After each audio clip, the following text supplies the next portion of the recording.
Привет! Меня зовут Аня, и вы смотрите мой канал на YouTube. Давайте продолжим. История. Воздух был пропитан жарой, но не от погоды. Это была та жара, которая начинается в груди, спускается к животу и заставляет руки забыть, где они находятся. Его руки были повсюду. На моей талии, скользя вниз, на блузке Палла, его пальцы скользили по краю моего кружевного бюстгальтера. Мое дыхание. Оно было прерывистым. Я прислонилась к стене гостевой комнаты, сдерживая стон, когда его губы скользнули по моей шее. Тревис — лучший друг моего мужа. Его рот был теплым и жадным. Его древесный, мужественный, знакомый одеколон наполнил мои ноздри. Мое платье уже было задрано до бедер, а трусики отодвинуты в сторону. Я почувствовала, как подушечки его пальцев скользнули между моих ног, и на мгновение я могла думать только о том, как сильно мне это нужно. «Ты дрожишь», — прошептал он. Его губы коснулись моего уха. Я вышла замуж за Яна, когда мне было 27. Мы познакомились в Хьюстоне на корпоративном выезде, который организовывала моя компания. Он был умным, ухоженным и добрым. Все в нем говорило о стабильности. Мои друзья называли его беспроигрышным вариантом, а к тому времени я уже устала рисковать. Он был еще и достаточно обаятельным, и секс у нас был неплохой. Он заставлял меня чувствовать, что меня понимает.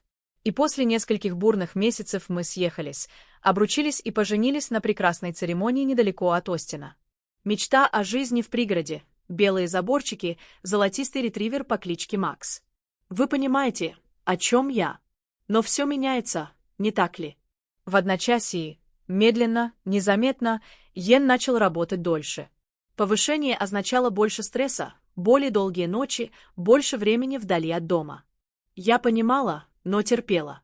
Через 2 года после свадьбы я начала чувствовать себя ухоженным трофеем. Чистая кухня, вежливая улыбка, пустота, которую нужно заполнить по пятничным вечерам, если я не слишком устала. А еще были его друзья Тревис и я. Они всегда были рядом, особенно Трейвс, друг Ина по колледжу, из тех парней, которых сразу же называют кокетками, как только они открывают рот.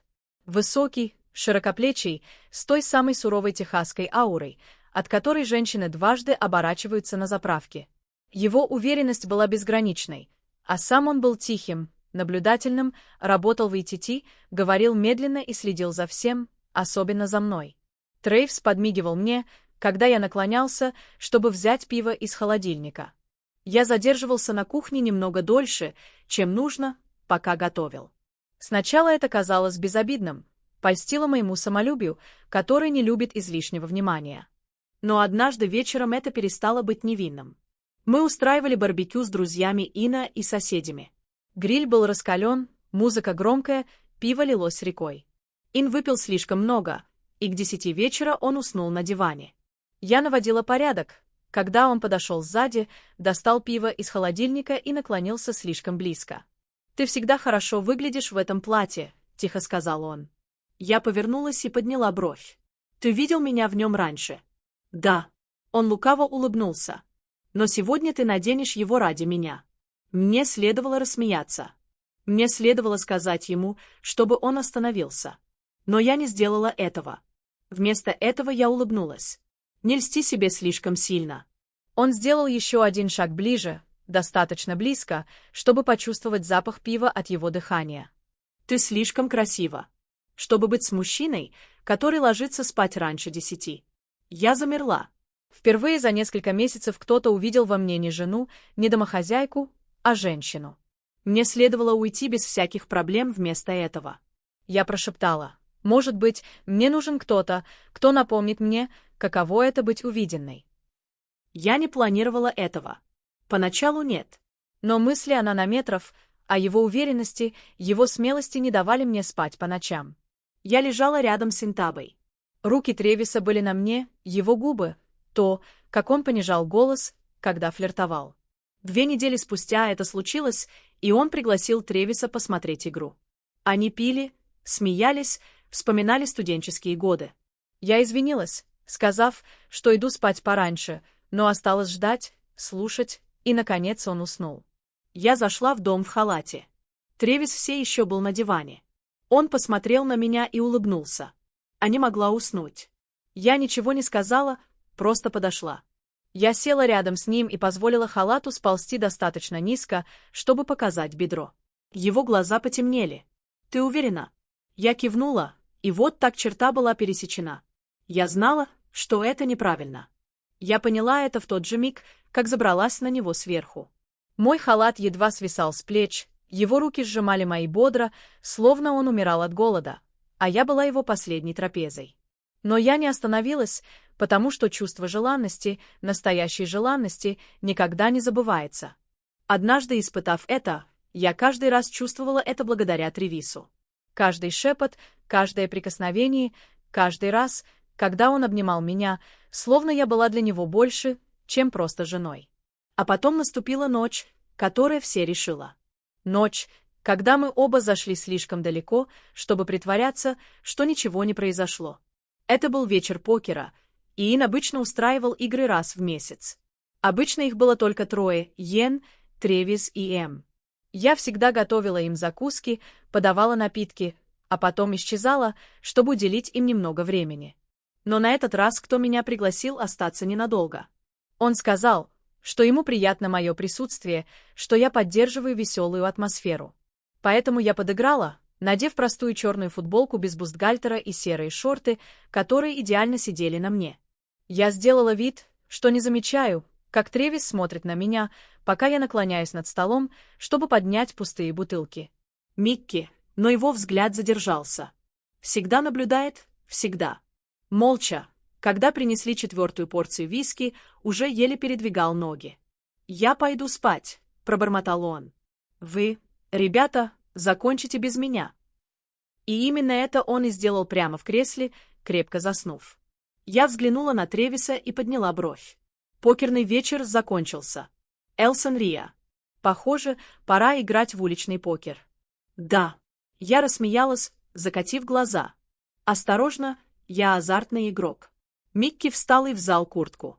Думаю, я пойду. Он посмотрел на меня немного дольше обычного, прежде чем сказать «веселись».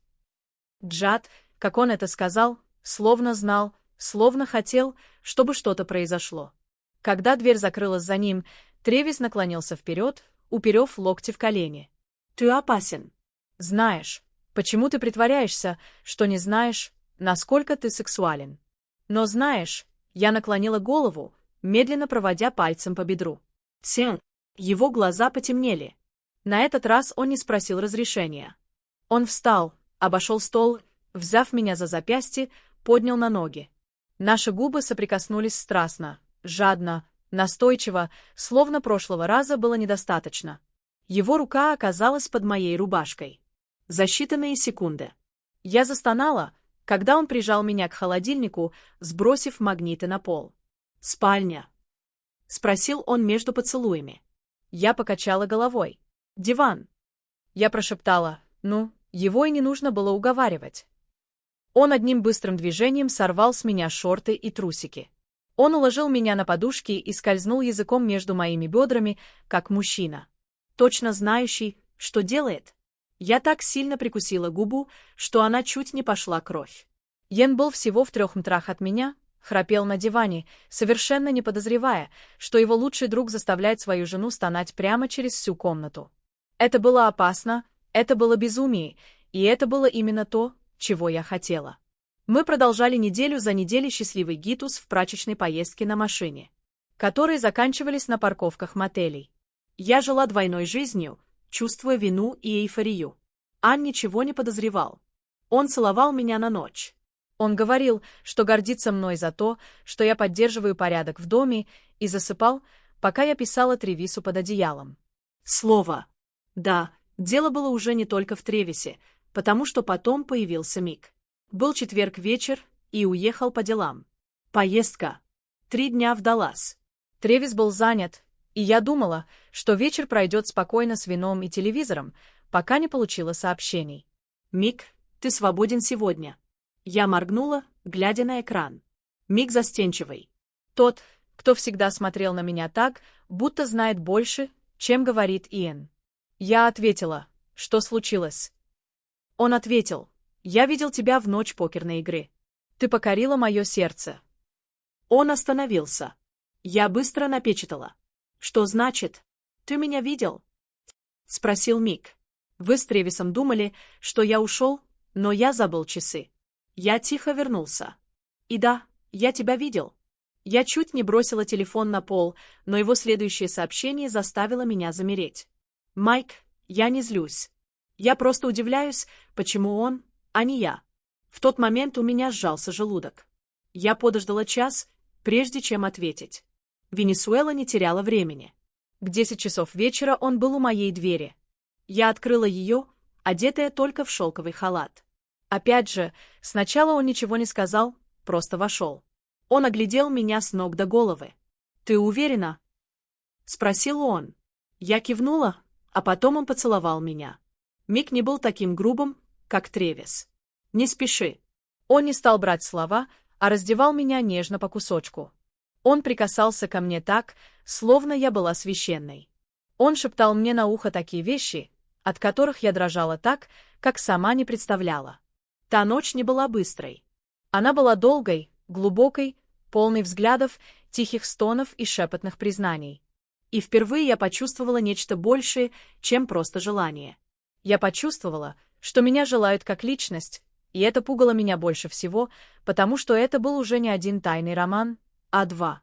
Если вы все еще смотрите это, я знаю, о чем вы думаете. Я в полном беспорядке. Может быть, и да, но если вы все еще здесь, значит, вы явно подсели. Так что вперед, ставьте лайки этому видео, делитесь им. И если вы еще не подписаны, чего вы ждете? Вы еще даже не слышали самую безумную часть, потому что когда Эмон выложился на полную, он не убежал. Он хотел большего, и он был не единственным. В том, чтобы оставаться безнаказанным, без подозрений, без конфликтов, без последствий. Когда я уже контролировала Тревиса и Мика, есть что-то пугающее и одновременно притягательное. Это была не просто похоть, это был контроль, это был адреналин. Это был трепет от осознания того, что пока мой муж улыбался через стол, целовал меня в щеку и говорил, что любит меня. Двое его лучших друзей делали с моим телом то, чего он даже представить себе не мог. Мы с Миком не остановились после той первой ночи. Это стало нашим ритуалом. Когда Джен работала допоздна или уезжала, Мик иногда пробирался внутрь под предлогом того, чтобы починить Wi-Fi или принести что-нибудь, что забыл Иэн. Но за закрытой дверью нашей спальни, да, нашей спальни, все было по-другому. Мик он отличался от Тревиса во всех отношениях. Тревис был огнем, быстрым, диким, бескомпромиссным. Мик был водой, глубоким, медленным, эмоциональным. Он задавал вопросы. Он хотел знать, что мне нравится, о чем он думает, когда прикасается ко мне, что он смотрит мне в глаза, когда находится внутри меня. И когда я достигла оргазма, мне показалось, что все мое тело растворилось. Но еще опаснее было то, что они знали друг о друге. Я узнала об этом только в ту ночь, когда все вышло из-под контроля. Это была дождливая пятница. Я только что уехала на выходные на рабочий выезд в Сан-Антонио. В доме было тихо и спокойно. Около на выходные на рабочий выезд в Сан-Антонио. В доме было тихо и спокойно. Около 8 часов вечера Тревис написал мне: «Ты одна?» Я ответила: «Конечно». Через 10 минут зазвонил дверной звонок. Я ожидала увидеть только его. Но, открыв дверь, поняла, что он со мной. Мое сердце сжалось. «Что это?» — спросила я. Тревис и Мик вошли. Он закрыл за ними дверь. Мик посмотрел мне прямо в глаза и сказал: «Нам нужно поговорить». Я замерла в гостиной, когда они сели напротив меня, как два прокурора. «Расслабься, мы знаем, что ты была с нами обоими», — сказал Тревис. «Мы говорили об этом». И я прошептала, скрестив руки, сердце бешено колотилось. «И мы не злимся», — сказал Мик. Только Тревис откинулся назад с этой самодовольной ухмылкой. «Мы хотим пойти дальше». У меня пересохло в горле. «Далее». Что это значит? Голос Мика был тихим. «Это значит, что нам больше не нужно прятаться. Мы не против поделиться», — добавил Тревис, моргая. «Ты шутишь. Мы оба любим тебя, и ты явно любишь нас обоих. Так почему бы не всем вместе?» Я нервно рассмеялась. Ты говоришь о сексе втроем. Тревис лукаво ухмыльнулся. Так ты хочешь это назвать? У меня перехватило дыхание. Я посмотрела на них обоих. Уверенность Тревиса, тихая теплота Мика. И впервые я не чувствовала, что изменяю кому-то. Мисс Сеп, в первый раз, когда это случилось, я дрожала. Они пришли на следующую ночь. Никаких игр, никакого покера. Только я в шелковом халате сидела на краю кровати и ждала. Мик поцеловал меня первым, медленно, глубоко, шепча: «Ты прекрасна». Затем Тревис поднял меня и поцеловал другую сторону шеи. «Сегодня ты наша». Мое совместное испытание шаг за шагом, а потом они по очереди. Один сзади, другой спереди, руки повсюду, рты повсюду. Впервые в жизни я не знала, в какую сторону стонать. Я просто полностью отдалась процессу, как женщина, которой нечего терять и есть что приобрести. Это уже не было просто физическим влечением. Майк начал писать мне нежные сообщения. Тревис отправлял пошлые голосовые сообщения посреди дня. Они начали незаметно соревноваться, кто сможет меня утешить, кому я отвечу первой, с кем буду видеться чаще. И я позволила им это, наслаждаясь вниманием, потому что впервые со времен медового месяца моя Синча ожила. Но, конечно, ничто настолько интенсивное не остается легким надолго. Тревис начал ревновать. Я хотела больше ночей в одиночестве, больше контроля. «Я не хотела, чтобы меня делили как общую игрушку», — сказал Мик. «Вместо этого я хотела большего, чем просто секс». Он начал задавать вопросы о моем браке, о том, действительно ли я счастлива, о том, смогу ли я когда-нибудь уйти из Ин. Это меня пугало, потому что я никогда не планировала уходить. Йеннин была стабильностью, деньгами, репутацией. Но Тревис и Майк были фантазией, страстью, побегом от реальности. Однажды ночью, после особенно интенсивной встречи с ними двумя, на нашем третьем свидании я лежала обнаженная между ними, пытаясь отдышаться. Тревис наклонился, погладил меня по щеке и спросил: «Ты когда-нибудь думала рассказать ей?» Я замерла. Он кивнул. «А если мы ей расскажем, может быть, ей это понравится?» «В наше время никогда не знаешь», — вмешалась я. «Не будь глупой. Это разрушит ей жизнь». «Она взрослая женщина», — сказал Тревис. «Я счастлива», — твердо сказала я. «Я просто хочу большего. Это не значит, что я хочу разрушить свой брак». Они посмотрели друг на друга, потом на меня, потом снова на меня. И в тот момент я кое-что поняла. Для них это перестало быть просто развлечением. Они влюблялись в меня. Оба говорят, что игра с огнем в конце концов приводит к ожогам. Но что, если тебе нравится жар? Что, если ожог приятнее? Чем? Что-нибудь еще ты когда-нибудь знала? В ту ночь, когда мы занимались этим, пока мой муж спал наверху, я поняла, что пути назад нет. Больше никаких притворств, что мне просто скучно или одиноко. Я не была одинока, я выбирала его. Я выбирала их, Тревиса, Мека, обоих. Он только что вернулся из долгой командировки. Он был уставшим, измотанным. Я сделала то, что сделала бы любая хорошая жена. Я приготовила ему горячий ужин, помассировала ему плечи, шею. Я даже позволила ему заняться со мной любовью в ту ночь. Нежно, предсказуемо, как мы всегда делали. Он заснул с мирной улыбкой, не подозревая, что его жена все еще не спит, пылая желанием. В 12 часов 47 минут ночи мой телефон беззвучно завибрировал. «Тревис, мы снаружи. Задняя дверь, мое сердце». Я пристально посмотрела на спящего Ина. Его лицо было спокойным и выскользнуло из постели. Я даже не надела нижнее белье, только шелковый халат. И тихо, словно шепотом, спустилась вниз. Они ждали. Тревис, прислонившись к дверному косяку в толстовке с темными глазами, полными желания, Мик, стоявший рядом с ним, с руками в карманах и сжатыми челюстями. «Ты уверен в этом?» — спросил Мик. Я кивнула. «Нет, скажи хоть слово. Просто следуй за мной. Мы не пошли в отель, мы не прятались в гараже. Мы сделали это прямо здесь, в гостиной, под нашей спальней, пока Ин крепко спала, всего на этаж выше». Тревис резко распахнул халат, обнажив мою голую грудь. Он двигался вверх и вниз. С каждым вздохом он наклонял меня над подлокотником дивана, не говоря ни слова. Майк сел, посмотрел на меня, погладил себя, пока я стонала, уткнувшись лицом в подушку, чтобы заглушить звуки. Когда Мик присоединился, это было почти невыносимо.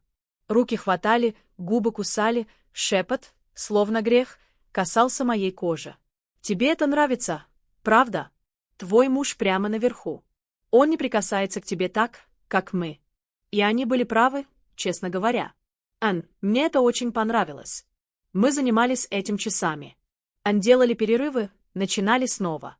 В какой-то момент я стояла на коленях, положив голову на колени Мика, пока Тревис держал меня за бедра сзади.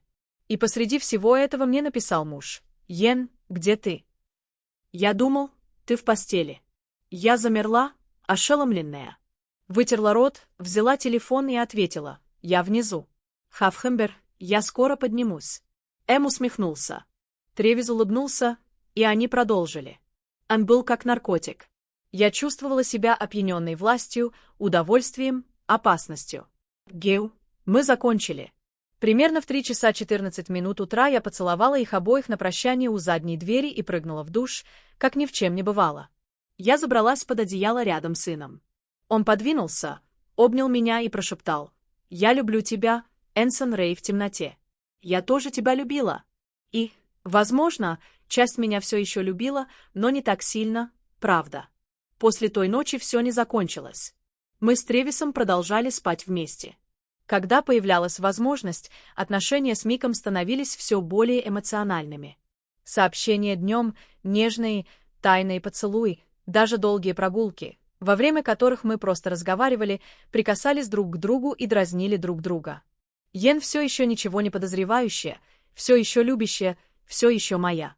Ты, наверное, думаешь, что я ужасная. Может быть, так и есть, но позволь мне спросить тебя кое-что. Если бы твой муж перестал с тобой встречаться, да, и 2 красивых, страстных и очень внимательных мужчины предложили бы тебе страсть, интенсивность и полное желание, и ты знала бы, что тебя никогда не поймают, ты бы действительно сказала «нет». На этом история заканчивается. Но правда в том, что я все еще живу этим. Каждый раз, когда он уезжает в поездку, каждый раз, когда я получаю сообщение, только ты, если ты дочитала до этого места, благодаришь меня за то, что позволила мне признаться. Если это заставило ваше сердце биться чаще или если вам просто нужно больше таких же секретов, как у меня, поставьте лайк этому видео, поделитесь им и обязательно подпишитесь, потому что в следующий раз это может случиться с вашим соседом, вашей женой, вашим другом. Или, может быть, вы говорите: «Я до сих пор смотрю на своего мужа и думаю, да, в глубине души он что-то знает, но никогда не спрашивает. И я никогда ничего не говорю, потому что его друзья стали моим секретом».